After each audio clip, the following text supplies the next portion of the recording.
Hi there, this is Anthony from Force Ghost Conversations, and you are listening to the Rebel Base Card Podcast. Great pull, kid. I need you to take the controls. Okay. Neil? Everything's gonna be all right, kid. You found the Rebel Base Card Podcast.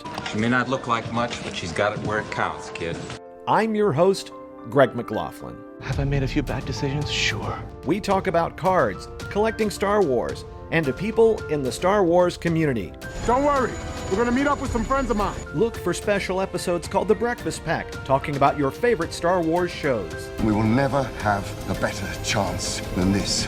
All right, let's get started. Well, perhaps it is time to begin again. A returning Rebel Base Card podcast series that asks more questions than it answers. Today on Breakfast Pack number 90. Skeleton Pack, perhaps? We are talking about the recently dropped trailer for the next Star Wars series, Skeleton Crew, which will debut with 2 episodes on Disney Plus on December 3rd, and which will make a bunch of podcasters real busy on December 4th. With me, once again, welcome back, my Card Squadron winger and friend Gregory Cass from IonCanon.com. Greg, how we doing?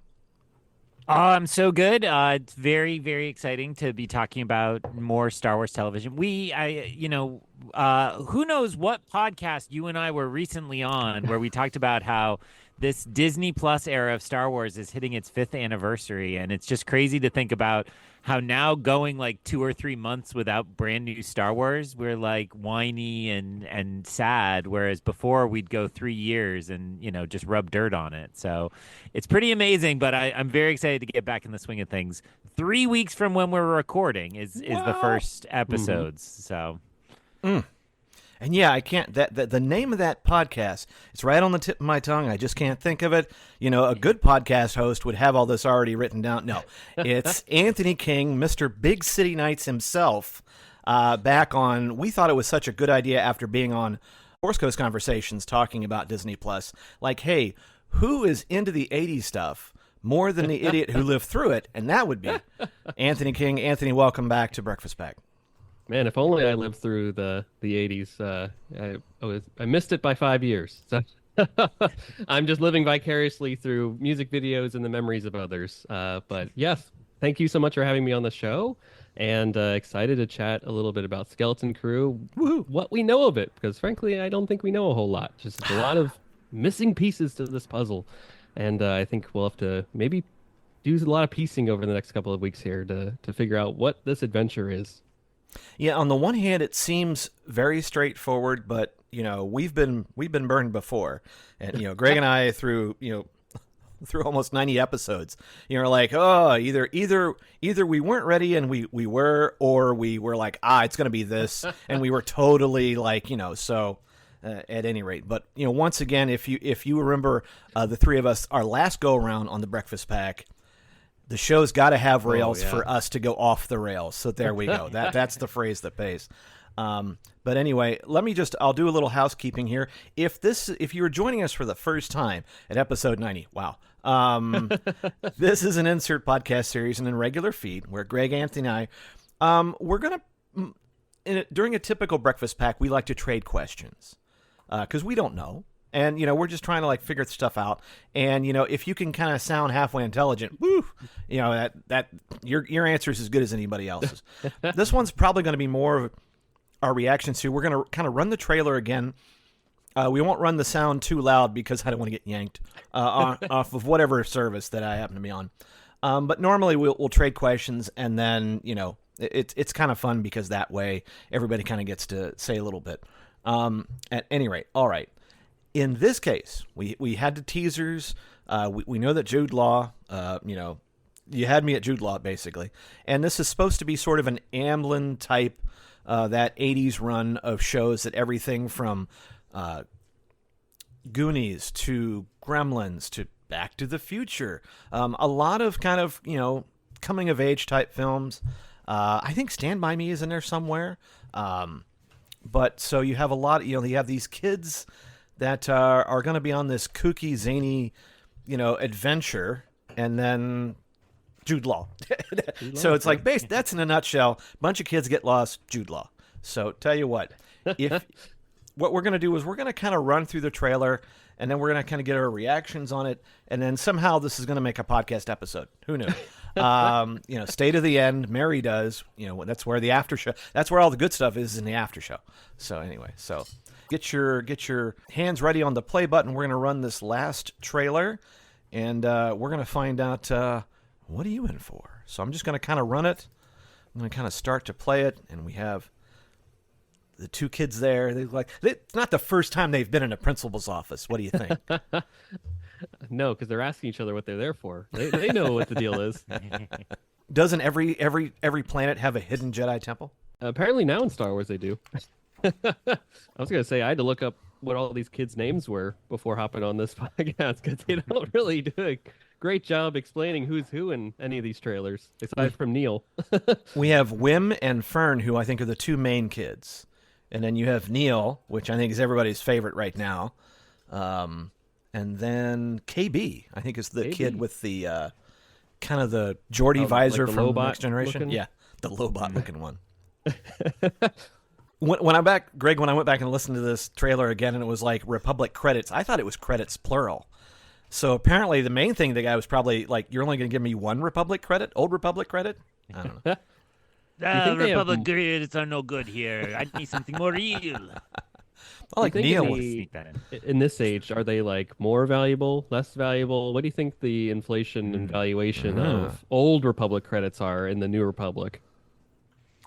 Has to be more rare, so it's more like a collector's item. It'd be like finding a Roman coin or something. Yeah. Right? Do you think they even accept it, or is it like, what are you doing here? Like, we don't take your calamari flam. What do you? we don't do that here.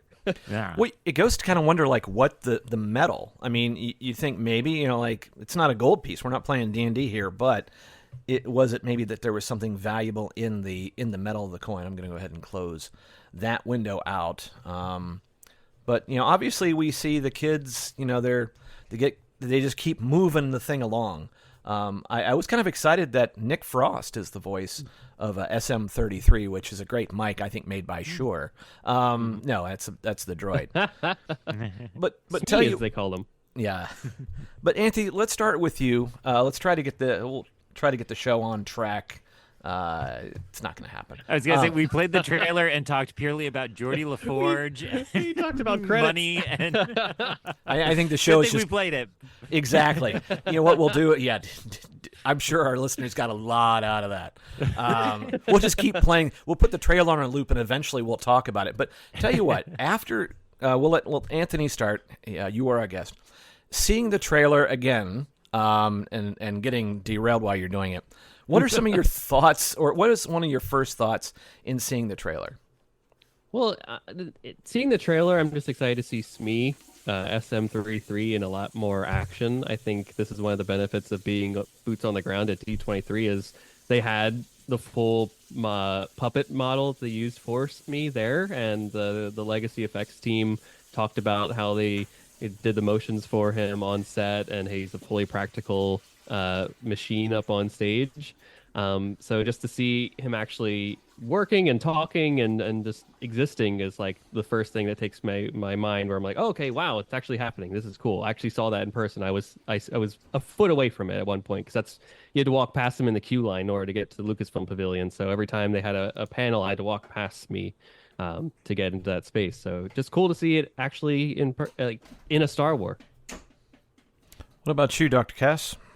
Oh, man. Well, Anthony's comment reminded me, I forget who I was talking to, but somebody very smart pointed out that D23 is really becoming a destination for Star Wars fans, and you get really cool opportunities. Yep. So I'm convinced by that very intelligent person who told me I should be planning my trips to Anaheim for that convention as well. I wonder who. We really should know who that person is to give that podcast full credit. Yeah. I just can't. I can't think of it. Nope. It'll come back to me. So when I watched this trailer, I think it's hard to put my full emotions into place, but my main reaction is like a big goofy smile.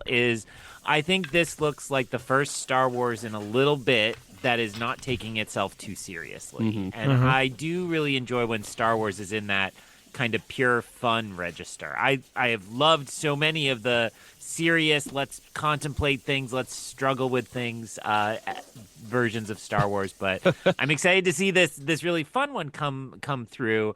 And then if I'm being completely honest, and I mean you two are my best friends other than Anthony's listeners at Force Ghost Connection, I will say that it makes me really nervous because fun sounds great, but Star Wars fans lately have not done so well with fun. No. And I already hear those terrible voices from the internet that have invaded my space, man. poo-pooing this because it's clearly not going to be for the adult fans who think everything should be The Force Unleashed and R-rated. And those fans are the ones who yell a lot on the internet. So I'm like already priming myself to like shut down the block and move on so that I can really just keep the joy because I do think there's going to be a lot of joy in this.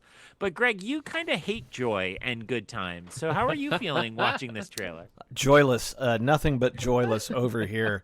And that's why I haven't I'm already on Blue Sky, but what was it, like 700,000 people just got on Blue Sky, and Number one app on the App Store right now. Yeah, let's really hope that Blue Sky doesn't get hived in its sort of like moment that like that they're having. Yeah. Don't shut down the servers for 3 weeks unexpectedly after getting a lot of praise and hype. Yeah, no. Unbelievable. It's interesting because I think when this trailer came out, and it's interesting, I was kind of like putting together an article for this because I'm kind of gearing up for trying to do the reviews for Fantha Tracks to get in that pool. But that start out with like, what are you in for? And I thought that was a nice sort of like ask. I'm like, what am I in for? What are we in for as an audience? And I can tell you, like, I never saw E.T. I did not see Goonies. Wait, I did not watch Like Gremlins. still? Till today? Till today. What? And I'm old All right, enough shut that it down. I know, Shut shut it it down. down. Greg's This gotta go watch some podcast movies. is getting off the rails now. Never had rails to get on. But I can tell you, like, growing up and seeing a lot of, like, starting from, like, the late 70s, especially when Star Wars and Empire Strikes Back and all these movies that came out, Raiders of the Lost Ark, Superman 2, all this. As a kid, and kind of like, as I was like, 10, 11, much like these kids, right? They're much more, they're kind of bored with the status quo, with what's happening around them. They're looking for something else. And I think at the time I was kind of in the same boat, even Close Encounters. And I did see Close Encounters. I don't remember if I saw it at the theater. I remember collecting the cards for it. I probably had. But King Kong, late 70s, King Kong, all this. I was more into adventures in outer space that did not involve kids. I was like, look, I don't care about kids like me. I want to see like I'm getting older. I want to see more adult type stuff. And so it never really, that never really clicked with me. And so, and I have not watched Stranger Things. It just the horror kind of stuff was just not my bag. I get it's a great series and things like that. That kind of leaned into nostalgia, much like Ready Player One. Right now, I've read Ready Player One. I've seen it. You can't, as someone from that generation, kind of get a little bit of ew. All right, you're leaning a little too hard. That's going to be all that knowledge that you have that means nothing is going to be super important. I hate to tell you, it's still not. But like I had that module it's from. Spoiler alert. I had the module. I knew exactly. I was like, oh, that's kind of all right. Anyway, needless to say, there was just something I'm like, what am I in for?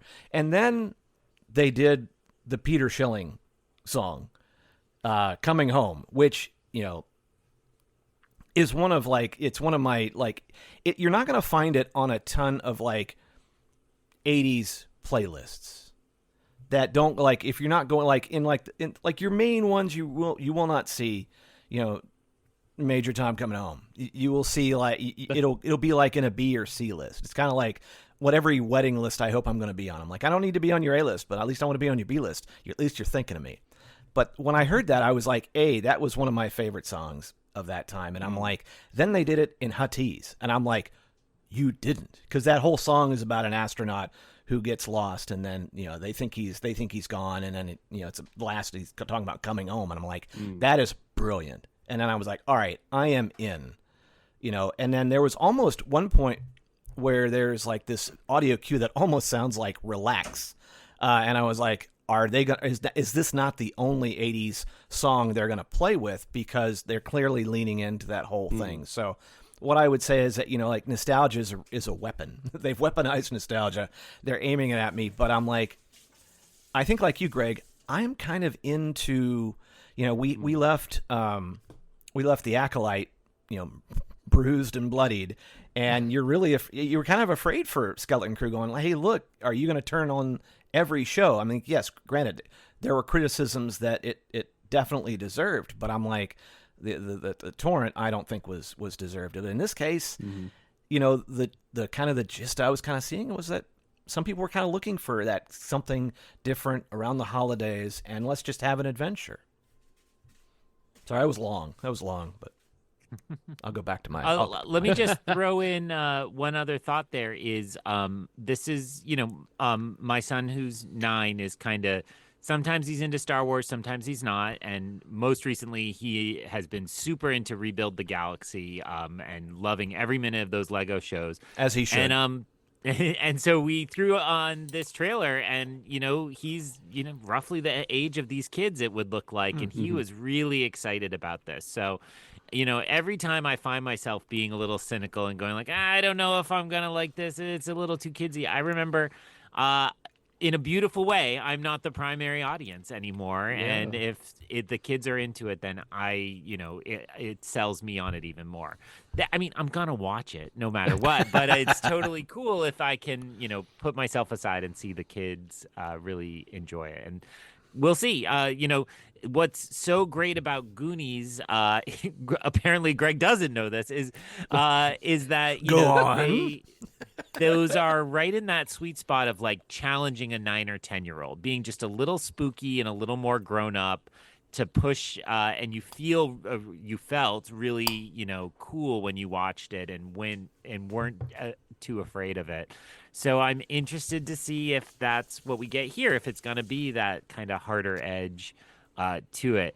Anthony, I see in your background you have an ET poster, so I'm surprised you didn't storm off when Greg said he hasn't ever seen ET.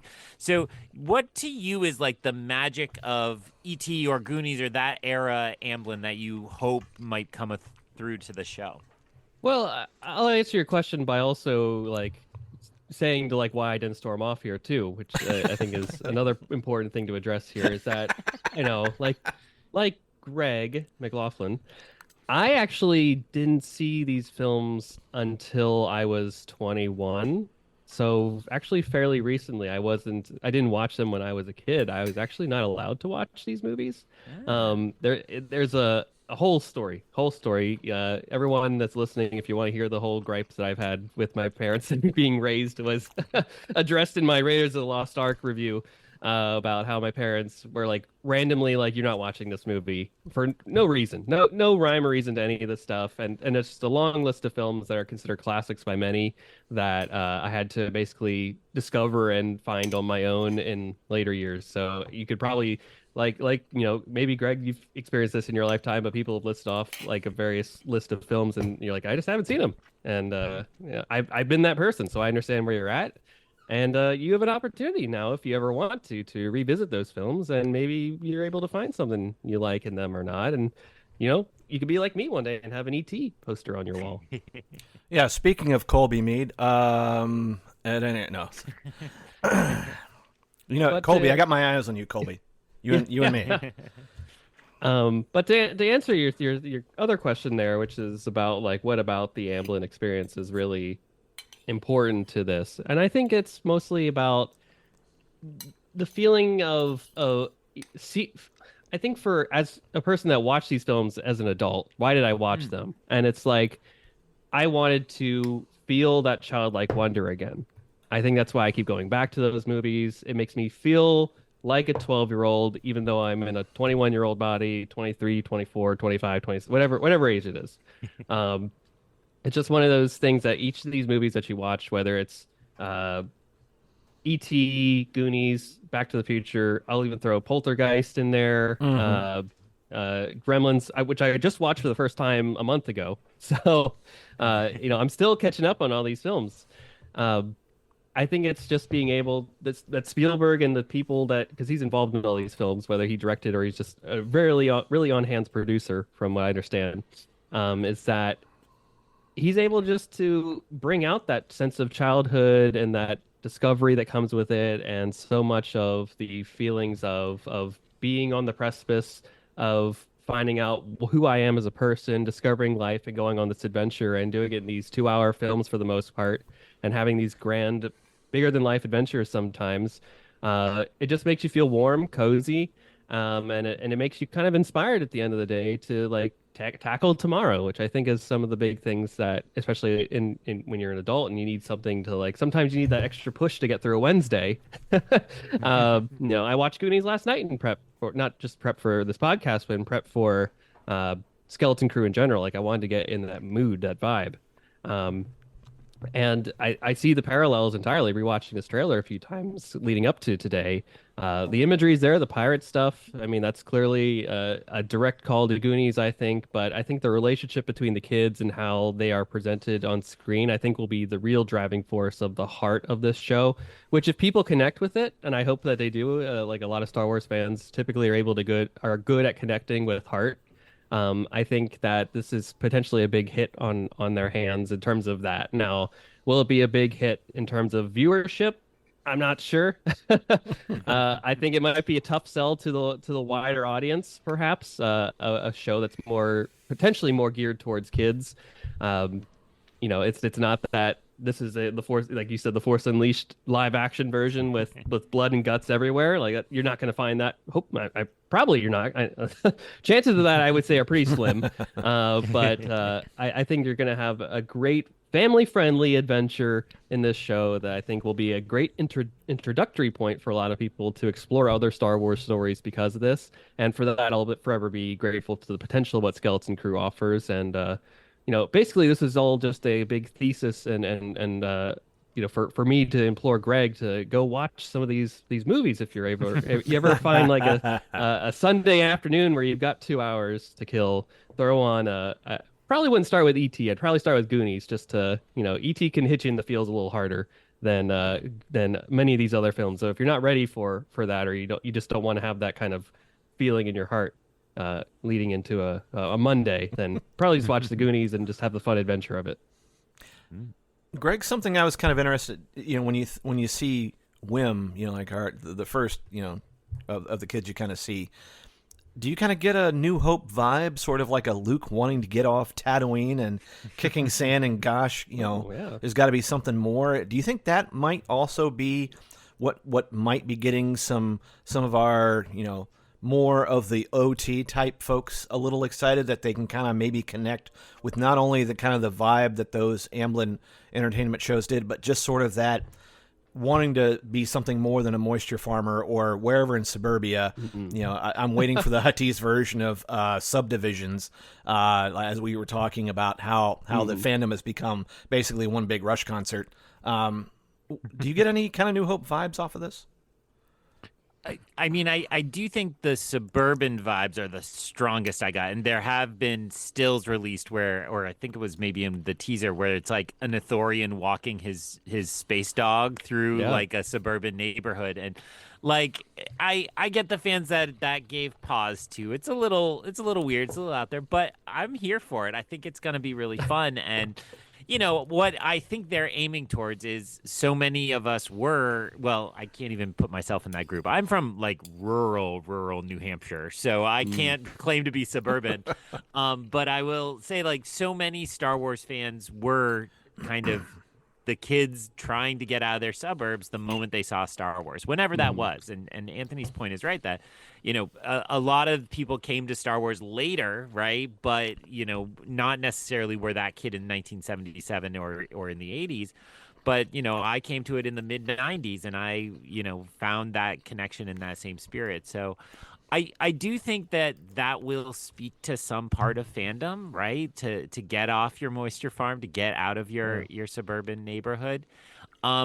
and the magic of Goonies in particular to me is about how that is about kids who don't have a lot, and then they discover they're in the middle of something kind of incredible, and that spirit invading our Star Wars feels right to me. And Yeah. in dark times like these, I'm there for it. Like, let's just make sure people have the hope and make sure people are open to the adventure that may call and draw them in.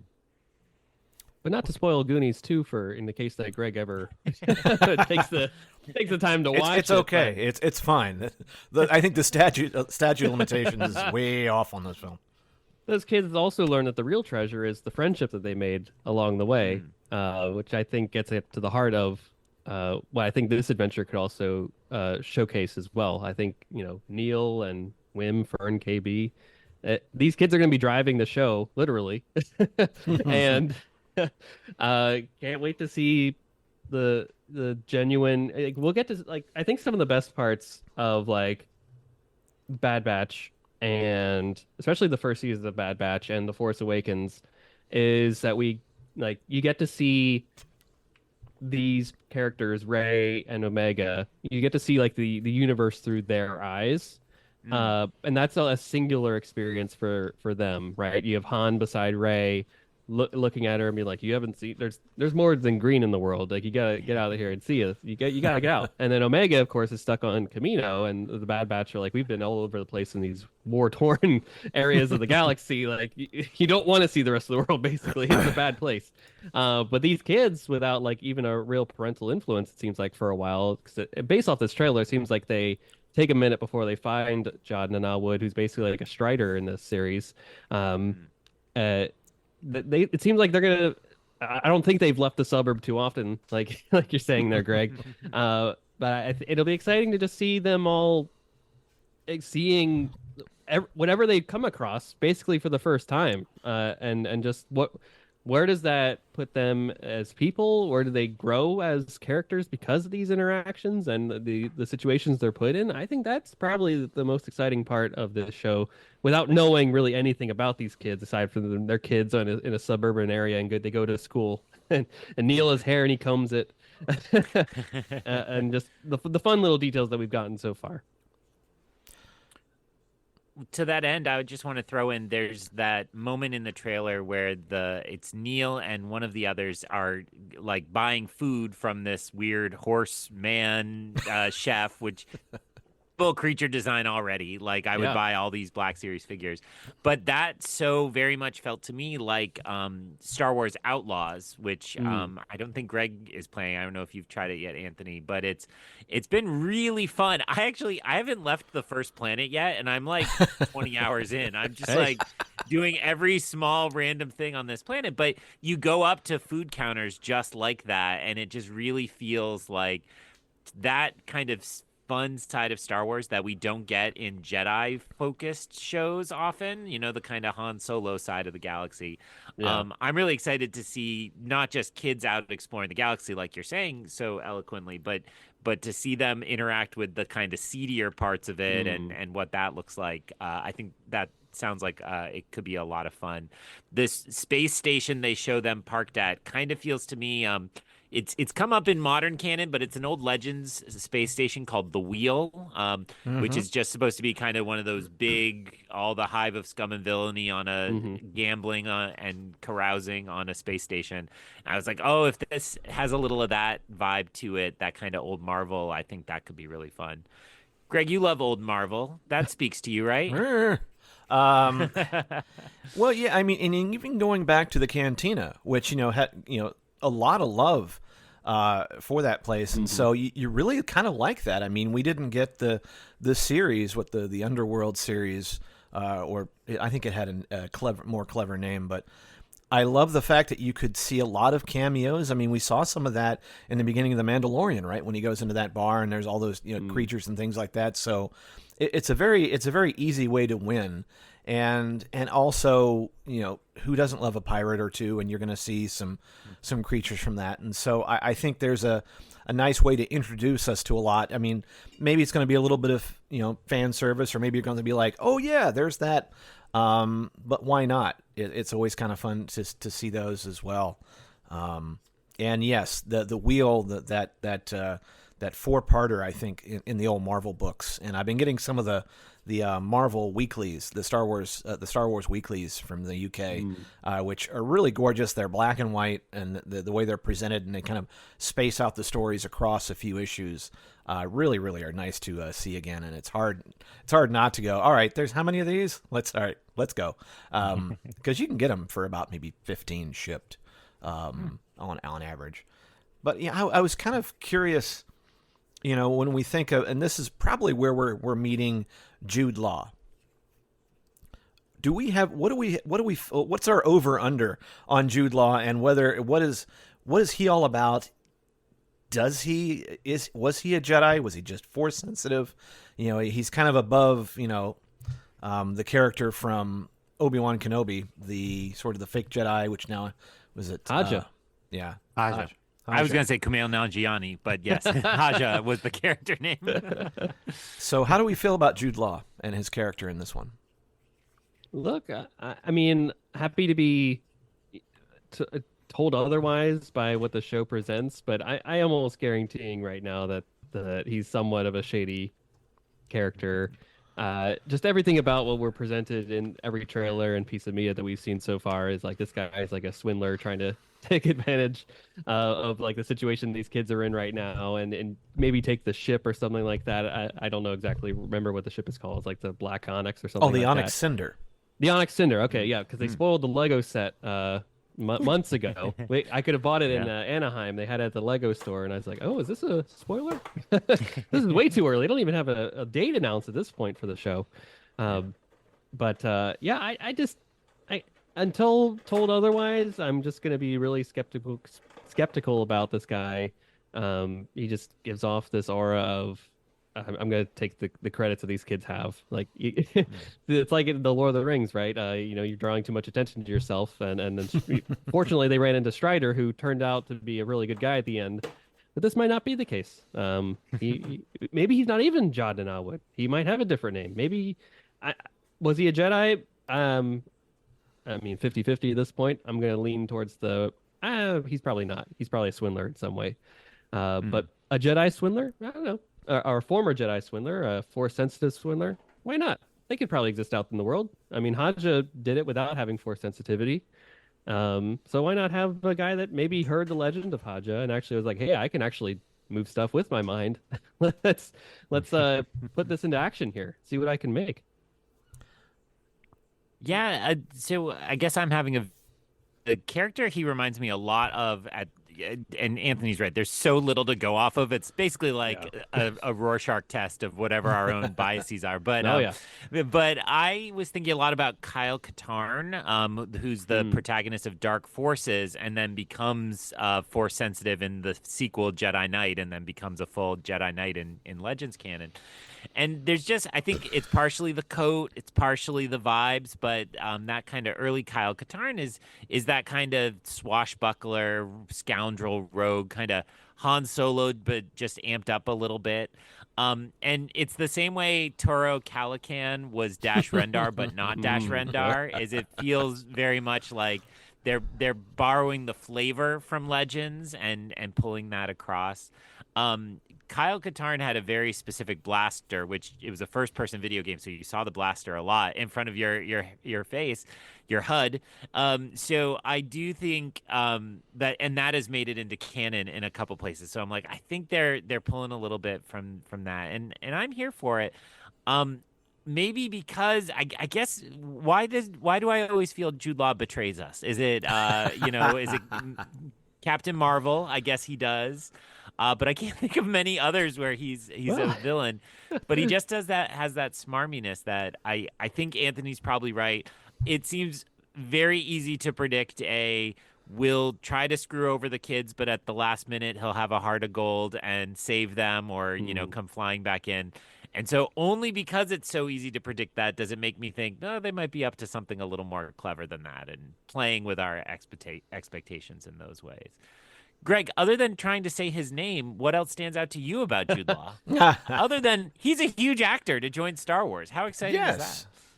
Gosh, he was an AI, right? The Steven Spielberg, with the kid and Jude Law. So was you the saw droid. AI, but not E.T. yeah. What is happening? I can't get. I'm done. I've seen Ready Player One apparently too. So like, come Yeah. on. Oh, Not an well. anti-Spielberg thing. No, it's not It's not an anti-Spielberg thing. It's interesting because I'm wondering, like, would it mean more to me if he was a former Padawan who went bad, or does it matter that if he had no connection with the Jedi at all and just happened to be Force sensitive, like our broom boy, that just sort of like, hey, used it to help you clean floors and get you out a couple of scrapes, and wouldn't have been nice. DJ probably would have stayed out of a few more jails if he'd also been Force sensitive. So I'm sort of like, on the one hand, when you're looking at a brand new series, I'm always kind of looking for those initial attachments. So I'm like, all right, where's my Star Wars, grounding, where I go, okay, there's that, there's a creature, there's a droid, there's a ship, there's an X-Wing. We see a couple of X-Wings in this. There's Vane. And so, I'm still trying to figure out how attached to the Jedi do I want him to be. It really has come across in the trailers that I doubt if I trust him, he's probably going to double cross them. And then somehow maybe, gets turned around, whether or not, he's doing it in his own best interest at the end, or does he go through some kind of, change or, a retribution story or something like that. But yeah, I think having a person of his stature as an actor lends itself to this series. And, sometimes it's hard, I guess, as you get all like, are we going to run out of patience for the kids, or are we going to find, like, as we did for Vivian Blair in Obi-Wan Kenobi, that you're like, yeah, just let her roll, because she was amazing. So are we hoping to find 4 more of her in these 4 characters? Well, I mean, it seems like John and Awood's going to spend a lot of time with Neil, and I have a feeling once you spend a lot of time with Neil, I mean, you're just going to turn into a great person afterwards. Neil is the chunk of this group. I know, Greg, that reference went right over your head. Nope. So watch the Goonies and you'll understand. But I think, maybe Neil is the key to all of this. And the trailer really leans into that moment between Jude Law and Neil, and I feel like, whether it's the social media team or just kind of they knew the gold they had in Neil, they were like, well, let's lean into this and start that. But not to skip over the important point, like, how great is it that this is clearly like a very practical creature effect, getting the lead in a Star Wars. There's been a lot of talk over the years of Rogue One, I think, as originally conceived, had a alien as one of the main crew, and we know that prior to the reshoots, the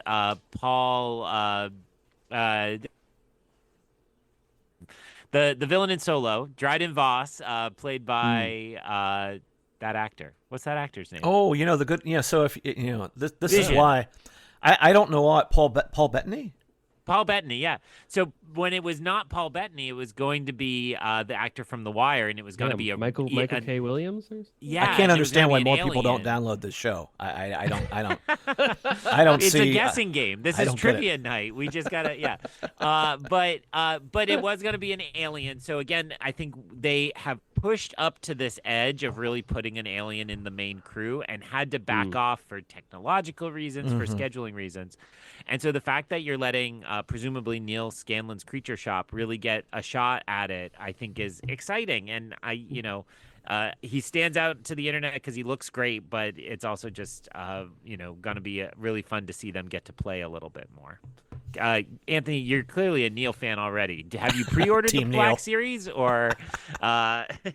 Look, I've been. I don't know if you guys have seen or not, but I've been in my spare time doing a horrible job of photoshopping Neil onto 80s album covers. So I've got 2 so far. I've got Judas Priest, Defenders of the Faith. I put him on there, and I've put him on Kiss's Creatures of the Night. So be on the lookout for more as we get closer to Skeleton Crew. So yeah, Neil, Oh, that's fine. this guy again, like I said, it's gonna be the key to all of this. If he works, right? Like if ET works, for example, taken from that, which clearly it worked for many people. Greg, you got to find out if it worked or not. That is the driving part of the movie is the connection to this character here, this alien creature, definitely a main part of the group. So if that same principle is applied here, Neil is going to be a driving force of this entire thing. So yeah, anything with Neil, I might be getting the Funko Pop. I think the Funko Pop has hair on it too, like his little hairpiece, his little comb over. Come on, yeah, Neil. All right. He's Now, wait, going places. I only now piece together that my esteemed co-host, who really tried to convince Anthony and I that Hudson Hawk is an important piece of culture, has never seen E.T., which was the reigning greatest, highest box office movie for a long time. Oh my gosh! Oh my gosh! You know, All they right. couldn't Flying secure. out to Boston, we're having ET movie night. It's gonna happen. That simply needs to happen here. Yeah. Well, it's kind of like every time I have Reese's Pieces, which they could not get M&Ms, so they came up with the Reese's Pieces. And it's like you have some Reese's Pieces, and you just wish they were M&Ms. That's kind of like, I don't know. That's I don't know. It was something that like the 11-year-old me was just sort of like, nah, I'm good. You've never had an interest since. Like I was like I just said. one of John to, Williams' best scores too. Yeah, I was just gonna say. Yeah, I was just listening to a podcast with Jason Reitman promoting Saturday Night, which is a great movie. But he was saying, basically he thinks E.T. is the most perfect movie ever made, and he said exactly what Anthony just said, which is best John Williams score, best Spielberg, best kid acting. I would probably go Raiders if my heart is where my heart is. But yeah, talking to two guys who great. have a little thing for indie. But yes, a great movie, Greg. You're gonna love it. I believe this became convincing you to watch E.T. I mean, okay. Mrs. Forsco's Conversations, I'd never seen it until 2 years ago, and then she just happened to be on the couch beside me, and she was like, "I'm never watching that thing. I'm not gonna like it. It's the worst thing ever." And then I just decided to put it on, seeing what would happen, and slowly but surely, she just kept looking up from her book, and then eventually, about halfway through the movie, she put the book down and was fully enthralled by midway point through the end, and now it's one of her favorite movies of all time. We don't go to Universal without doing the ET ride, which is one of the best dark rides in the history of time. I'll tell you that. Yeah. We have a candle that smells like the queue, which is just wonderful. For those that have been there, you'll understand what I'm talking about. Yeah, great. And if you can find them, there's plenty of Atari 2600 ET, the game cartridges somewhere in a hole somewhere. Oh, they found the hole in Arizona. Yeah. Oh, that's right. Yeah. That was one of the big news things of the pandemic, was finding that. It was a horrible. I'm glad to hear that ride is still there, because I know Back to the Future Oh. got converted over, so that was a bummer, because that was. I think one they'll of my ride favorites. if they ever try to take it down. It's the only original ride from the opening of the park in 1990, so they got to keep it. Oh, wow. Got to keep it. Well, as we kind of draw things to a close, because I know that Anthony, you have a heart out. I am kind of curious. Final thoughts. Like I said, in some ways, this trailer presents a very fairly straightforward thing. But we know that we have several episodes, 8 in total, I do believe, with the 2 episode premiere on December 3rd. And, of course, it's going over the holidays, so we're all going to be in a better mood. And, as we sort of get knee-deep into the series, it's all going to get super interesting how we're going to pull off some of these episodes. But that's a December problem. That's not a November problem. But any thoughts on the trailer, and what are you kind of looking forward to most? So, I mean, I guess I'll kick us off here. Final thoughts. I think it's a really good trailer, but I do want to note that you talked about how much you actually liked the music in it, Greg. But that was kind of my detracting part there. I will say every now and then there is a thing I don't like in Star Wars, and I was not a fan of the real world music from our world being in it, even when it's translated to Huttese. So if it was Big City Nights, that'd be a different story. I think maybe that could have convinced me. But it's just a gripe I have in general. Like, I don't like how films are marketed these days. I go to the movie theater almost as often as you do, Greg, sometimes, to catch the latest flicks here. I feel like I see the same trailers every time, and then there's a certain point where I'm glad that a movie is out, just because I'll never have to see that trailer again. Looking Speak at no you, evil. Looking Yeah. at you, well, speak no evil, and best Christmas pageant ever, or worst Christmas, whatever that thing is. It's out last week. I'll never have to see that trailer again. Thank goodness. Yeah, I yeah. could recite it by memory if I had to. It's just a great, but almost every trailer these days has like some sort of modern or 80s, 90s pop song that is like revamped in order to like make it appealing to people. It's just like, you don't need to do that. Sell the film. It's gonna be fine. So all that gripe aside, but I will say, just because I have one nitpick on it doesn't ruin the trailer. I still love the trailer. I love the content. So for people at home, particularly that audience base that is like, the Acolyte was terrible, I didn't like this one thing, how dare they? You're able to not like something and not have it ruin the whole piece, right? It's just 1% of the 100% of it all. So there's 99% I like otherwise, and I think that's a healthy way to approach your media consumption over the course of time. So otherwise, looking forward to this series. I keep saying, like, I feel like I know everything about this show, but nothing about it at the same time. Like, I had to look up I know what the general plot synopsis is. Basically, these kids are doing this ambulance style adventure, so I'm here for it. I don't know the kids' names fully yet. I had to write it down to make sure I didn't mess any of them up here. Aside from Neil, of course, our wonderful chap. He's gonna be like what is that? Jedi number 5 from what was that one planet in the Acolyte there, Greg? That was your guy. Jedi. Yeah. I don't remember the planet right now off the top of my head, but whoever. Oh that yeah, is. it's like Padawan. Yeah, his name was Padawan. Yeah. Yeah. Look at it. Your favorite Jedi of all time. You said he made your top of the list, and you've top already of the forgotten list. him. Yeah, this is why I'm telling you. I have no You said clue him, why this then show. Yoda, then Kenobi. Yeah. I have no idea why this show is not more popular than it is. Yeah, with that, looking forward to this show and just learning about these characters and finding out more about them, and just this area of the galaxy, which seems so vastly different than anything else. It's a space fantasy story, space opera. So, like, of course, there might be a planet that has lawns and looks very similar to our world. It's fine.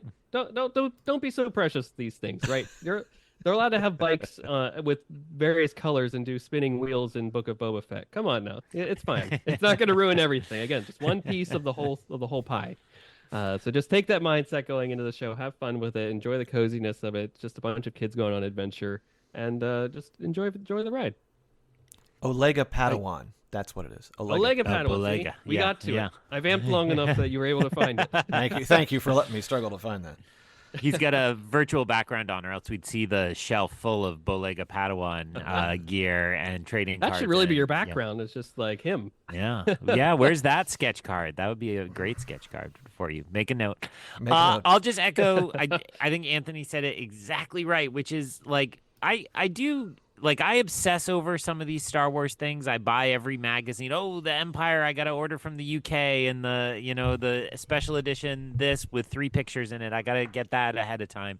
But for this one, I'm going in a little bit more chill. And I think I benefit sometimes from not putting all those expectations on something. And I just say, you know what? I'm just going to just watch it when it's on, cue it up, throw it on with the kids, and see what kind of adventure they want to take us on.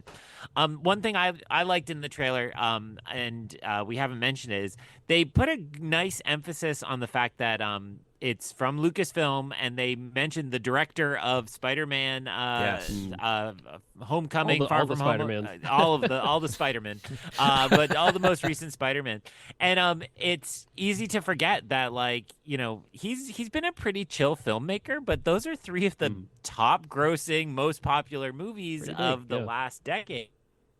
The fact that he wanted to come tell this story, and I believe backed out of Fantastic Four so he could come do this instead, means something. Big risk, and, yeah, and certainly he enjoyed working with this team and wanted to be a part of this. And then when we were on Force Ghost Conversations, we mentioned that the Daniels, recent Best Picture winning directors and Best Director winning Oscar winning directors, are coming to do an episode, and I loved recently when they were approached in an episode and they were like, "Why did you agree to do this?" And they were like, "It's Star Wars. Why would you not agree How could you say no? take a week or two, or I'm sure it's more than that, but take however long it is to go shoot a Star Wars and have some fun?" And I think all these series have benefit. Actually, this should have come up on the 5 years of Disney Plus. The way they've, brought in Bryce Dallas Howard, the way they've brought in Deborah Chow. I guess it came up a little. Like all these we got to it. creators getting Yeah. in the mix, is really great. And so I think it's really wonderful if this can be the place we kind of train people up on how to make Star Wars, and then maybe Taika Waititi makes a movie eventually. I don't know. Maybe one of them will. Maybe One of these Bryce days. Dallas Howard. Yeah. So, I think it's going to be one of those series for me where I'm just gonna go in and just treat it for what it is, and if it's not my cup of tea, then I will not spend the weekend between each episode griping on the internet. I'll just watch the next one and decide in the end. I didn't bring it up on Anthony's show because I was trying to be polite when I was in somebody else's company. There are some Disney Plus shows I haven't really liked at all, and I think our listeners could probably piece together the ones I don't ever mention. And that's all it takes. And I really do think we're in a place in fandom. I just saw this classic message somewhere today. Actually, the Force Center uses this a lot, and so do Blast Points. It's like Star Wars is a big buffet, and sometimes you see the items and you're like, that looks like a really good cheesy pizza, but I don't want cheesy pizza tonight. I'm gonna go grab something else. And Yep. that to me is our modern Star Wars era, and I think it's only healthy when we do that. But Greg M, close us out before Anthony's hard out because he deserves his plugs, and tell us just one final thought on the trailer from your perspective. I think just for me, I come in like you. I'm not going to come in with too many expectations. I'm just going to enjoy it. The same thing with Rebuilding the Galaxy, where it's like sometimes with the Lego series, I can kind of take them or leave them. I enjoy them, but it's not something I'm like, waiting with bated breath for, but I really enjoyed it. And I think it's the same way. And it's one of the reasons why I wanted to kind of try to tackle being on the writing pool, because I'm just like, all right, I'd like to see how I think, and I want to kind of look at my thoughts over it as the series progresses. And will this kind of like make me go back and watch some of those movies that I clearly missed a lot of the cultural significance. I certainly had hair then, so there's that. But at any rate, but yeah, I'm looking forward to it. It should be fun. I'm looking forward to doing the breakfast packs with y'all, and it's going to be really fun to kind of see what everybody kind of thinks of it. But yeah, to get Anthony out of here so we can get ready for the after show, Anthony, where can people find you online at the old Force Ghost Conversations? Yeah, thank you so much again for having me. This has been an awesome blast, and to really prep for the upcoming Skeleton Crew show, which is going to be an exciting time. Like we all are in the same kind of ballpark when it comes to enjoying this show.